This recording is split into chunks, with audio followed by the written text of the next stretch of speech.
So, today we're going to dive into a foundational debate from classical Chinese philosophy.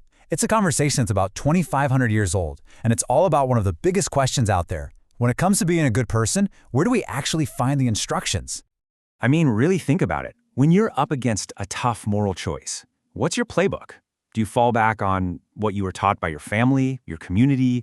Do you try to logically figure out the best possible outcome? Or is it more of a gut feeling, an intuition that you just can't shake? Well, it turns out this very personal question was at the absolute heart of a philosophical revolution in ancient China. Okay, so let's set the scene. We're in a period of just total chaos. The old Zhou dynasty, which had been around for centuries, is falling apart. Society is fracturing. So for the thinkers of this time, figuring out the right way to live wasn't some dusty academic debate. No, this was a desperate search for a way forward, a way to pull society back from the brink. And the one big idea they all wrestled with was the Tao. It literally means a path or a way. And what a perfect metaphor, right? A path is something you follow. It gives you direction. So the urgent society-defining question for everyone was, which path, which Tao are we supposed to follow to get things back on track? First up, we have the man who cast the longest shadow over all of Chinese thought, Confucius. His answer to this whole problem of finding the right path was, well, it was to look backward. He believed the best path wasn't a new one at all. This one line right here tells you everything you need to know about his whole philosophy. Confucius wasn't trying to be an innovator. He saw himself more as a restorer. He argued that the perfect path had already been built, carved out by the wise rulers of a past golden age. His job, as he saw it, was just to pass that ancient wisdom along. So how was this wisdom preserved? Well, through something called Li. And this is a huge concept. Li is all the stuff that structures a society: rituals, ceremonies, social rules.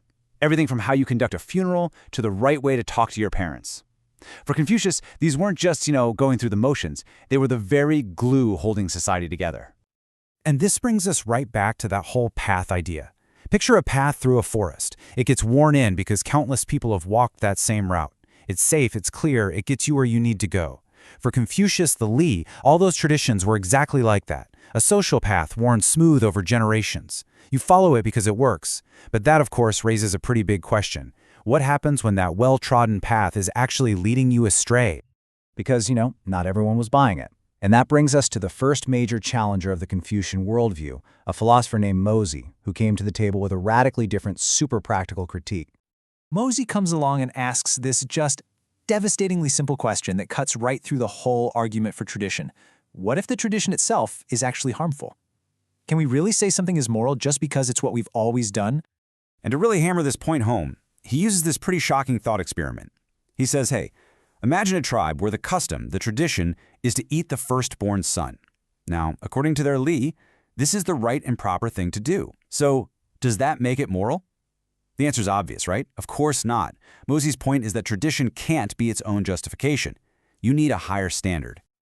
And for Mozi, that higher standard was Li, or benefit. He said we need a universal yardstick to measure any action. He looked at Tian, or nature, and saw that nature seems to want what's good for us. It gives us sun, seasons, stuff that helps crops grow. So he argued the right path must be the one that brings the most real material benefit, like food, safety, and money, to the most people. It's a clear standard for sure, but you have to wonder, what happens when getting that greatest benefit costs some people dearly? So if Confucius has his well-trodden path, Mozi's big metaphor is the sundial. Think about it.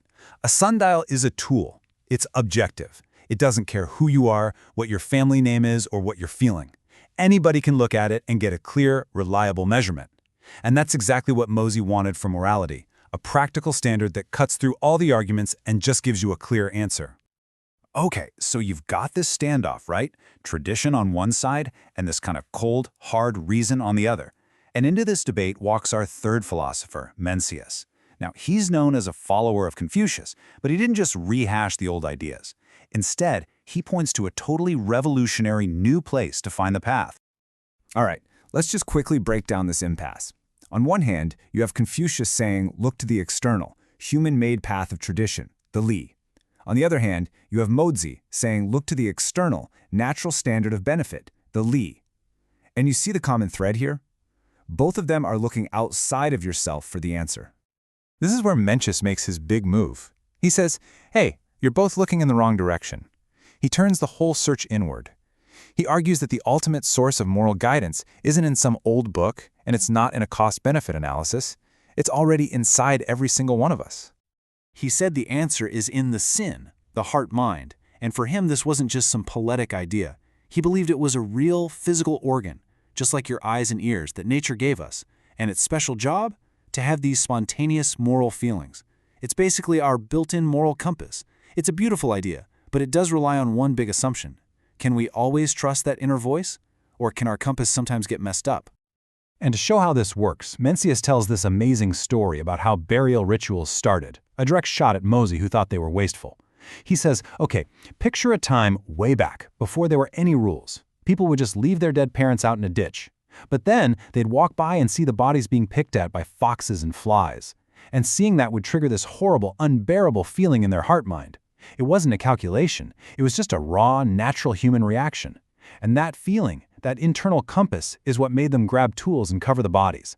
See? The ritual wasn't handed down from on high. It bubbled up from a feeling that's just part of being human. So at the end of the day, what we've got are three incredibly powerful, but very different, answers to that huge question of where morality comes from. And it's a conversation that's been going on ever since. So let's just put it all together. Confucius gives us the well-trodden path of tradition. It's stable, but it can be rigid. Mosey gives us the sundial of universal benefit. It's objective, but maybe a little ruthless. And Mencius points us to the internal compass of our own intuition. It feels natural, but is it always reliable? And what's so wild is that this isn't just some dusty old debate. When we argue about moral issues today, we're basically having the same conversation. Do we appeal to tradition, to what's always been done? Do we try to make a rational choice about what's best for everyone? Or do we just appeal to a deep gut feeling of what's right and what's wrong? And that brings us right back to you, right back to where we started. In the middle of your own life, when you're looking for the right Tao, the right path, which voice tends to speak the loudest? Is it the solid ground of tradition, the clear logic of reason, or is it that quiet, or maybe not so quiet, pull of your own internal compass?